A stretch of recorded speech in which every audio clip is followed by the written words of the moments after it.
only because it helps me visualize where the ovaries are. And so I find ovaries to be easier found in transverse. So what we're gonna do, we've done our sag with calipers, sag right, sag left, endo with calipers. Then we went transverse vaginal canal, lower uterine cervix, lower uterine segment, body cornua with and without calipers, and then our fundus. And this is where we're really gonna use that bladder window. So if I'm just midline on her and I'm trying to look at a particular adnexa, see how I get this kind of drop out in the shadowing? So she's got an ovary right here, but I don't have very good borders on it. So I'm actually gonna move to the opposite side. So I'm gonna go to the left side to image that right side. Then I can start to see. So my uterus is right in here. So my uterus is gonna be kind of lateral to my image. And then I'm gonna really use that enhancement to try to show that adnexa. Now, one thing I really want to emphasize to you guys, just because you found the ovary doesn't mean your adnexa is clear. The purpose of the adnexa images isn't just to find the ovary. So you want to make sure you're sweeping that adnexa for what we call dermoids.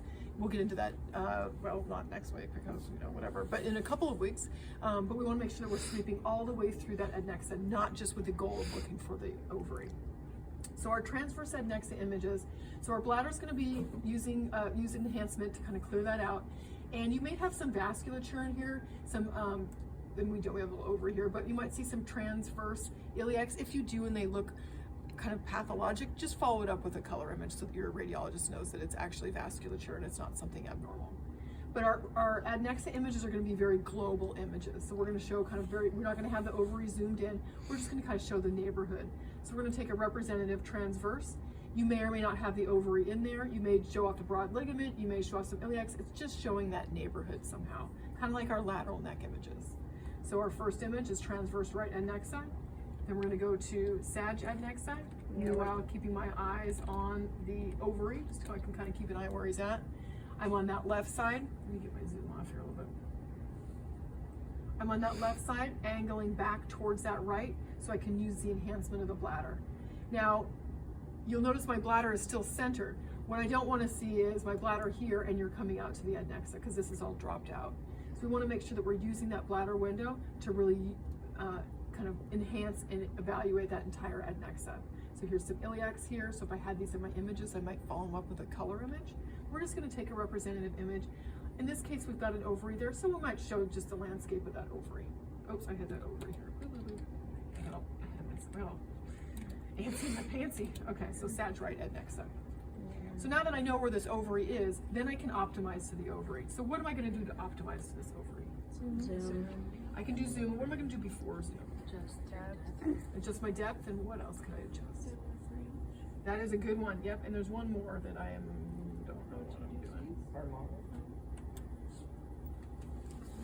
Oh, image width. Image width, you got it. But yes, you guys have really good ideas. So to kind of see this better, I could use my dynamic range. I could use harmonics. I could kind of try it all out. And let's go ahead and zoom him up a little bit. So we're going to make him the star of the show. And see how I have this kind of I'm being obscured by bowel gas. So I might go out and use that bladder window a little bit more. I want to make sure that we're seeing some really clear borders on that ovary. So here's our first ovary image. And caliper wise, you're going to meet a million sonographers and you're going to meet a million different ways to measure an ovary. You're going to learn my way, different than Mike's way, different than Kat's way. So for my sagittal, I usually do my sag and my AP together. So I'm going to do the overall length, the longest length, and then 90 degrees to that is going to be my AP. So first image without calipers. Second image, apparently I don't know what I'm doing. Second image, we're going to measure the overall longest length. And then my second is going to be 90 degrees to that at the widest. There's my image. So this is my next one. So now I'm ready for transverse. Or not, or my machine can just... Do you care if we do like transverse? Nope, not at all. Nope, not at all. I just usually, because I do transverse to like look at the adnexa and find the ovary, and then I do sag, so then I just stick to sag because I'm already there. What is going on here? Press the space bar. Okay, magic lady.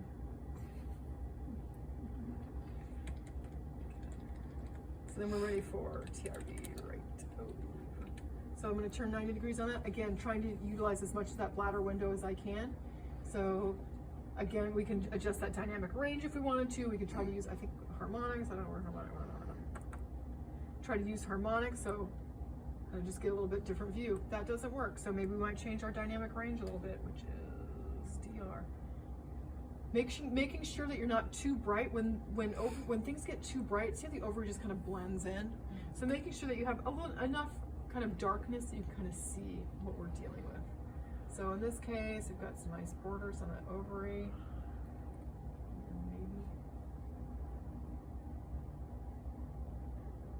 Maybe right in there. So then we'll be our next image, and we're going to go ahead and measure that. And I do my transverses just straight across. So longest length, 90 degrees in SAD, transverse just straight across. Unless it's like obviously kind of a little bit cocked.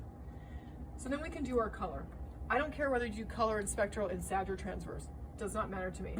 We saw her ovary a little bit better in SAG, so I'm going to go back to SAG.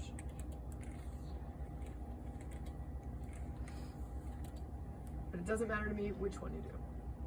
So color Doppler. So we've got our color here. We don't need quite that large of a box.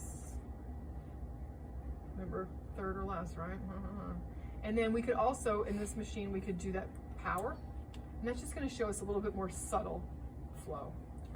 When we freeze our color image or our power image, we're going to see some vasculature out here. What we really want to show is that there's blips on that ovary. We're proving there's flow on that ovary, not just, hey, here's a color box and here we go, but that there's flow on that ovary. So we want to make sure there's something going on in that ovary. So there's my color image. And then we're going to go ahead and see if we can find a nice spot again. Where did he go? Get out of here, buddy. And we're going to put a gate. And so our gate, we have some ability to change the size of our gate. So let's get our little gate out, PW. And so I can put my gate on a particular area, and then on this machine I just push PW again. The other machines you can push update. You want to make sure that you're live while you're doing this. So you'll notice the bigger my ovary is here, the easier it's going to be when I'm trying to adjust where it is. So we also have gate, so I have a gate button. Oh, right here, this spinner. So I can make this like, ovary, is anybody home? Make it really large. Ovary. Or if you're trying to do, say, the hepatic artery or portal vein and you keep getting something else, then you can make that gate really small. So you can adjust the size of your gate. And what we're looking for is arterial flow. I'm going to really close it. I usually run them with about a 2 milliliter or something like that. Let's get our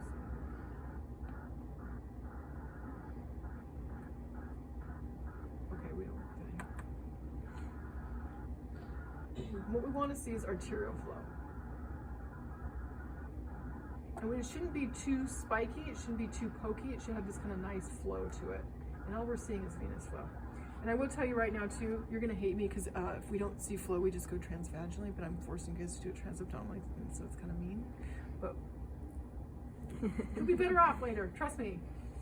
Okay, so let's see, maybe we're gonna go a little bit over. How could you tell that was just the venous flow and not the... Because it was just that, like, small. Yeah, there was no... Okay. Yep. Okay, so let's get our zoom back going. We're gonna go super zoom. Yeah, Kat had a hard time showing us the arterial. It's kind of torture to have you guys do it, but it will make you better sonographers in the long run. But it is kind of an unpleasant thing for me to do.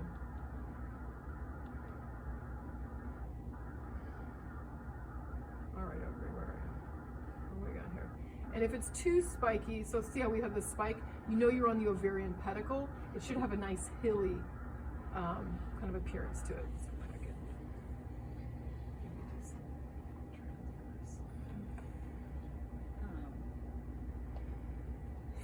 Kat like moved it up. I guess the base. What would that do? oh, it's just visually. Or just It's just for visual, yourself? yeah. Okay. It just, it's like, hey, how big do you want your, thing going? Okay, let's try this again. So we're a little bit spiky for my taste. So see how, yeah, we could move this baseline up just to make it a little more even. But we're on the ovarian pedicle, and so we're gonna just keep cruising around, and hopefully we'll find arterial flow. Otherwise, we'll go to the internet, because I'm sure Bree's I can tell. But see how, so See, Becky, how it's like nice and flat? Yeah. Okay, well, theoretically. Okay, so I'm gonna have to let you down because you're hugely full. I'll show you guys on With the adnexa, Mike kind of showed us kind of differently. Okay, what did you have to He say? showed us like the ligaments, where you could So see that's like yeah, kind that's of what those crosses. are good ways to like show. So you're gonna show off features of the adnexa. I typically will show off an ovary just because I'm like, hey, here it is. But some sites were required to take multiple adnexa images. I don't care if you have broad ligament. I don't care if you have ovary. You're just showing the neighborhood that hey, I'm proving that I looked at kind of like the lateral neck. You're gonna see CCA and jugular, but are you superior? Are you mid? You know, it's just the idea that hey, I've been there. Okay. So kind of every sonographer is gonna be slightly different. All right. But let me go, let me clean this up.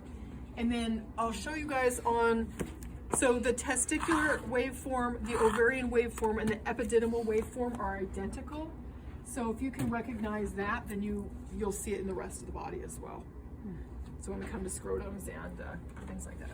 If you're scanning someone that has like a ovary that the bladder does not enhance onto very Just go easily. transit, we're just going to down the road where I'm just So like, if you're like doing an exam and you're scanning a certain someone's ovary, what do you? so you just say, Shea, what am I doing? And I say, oh yeah, that's garbage, don't worry about it. Okay.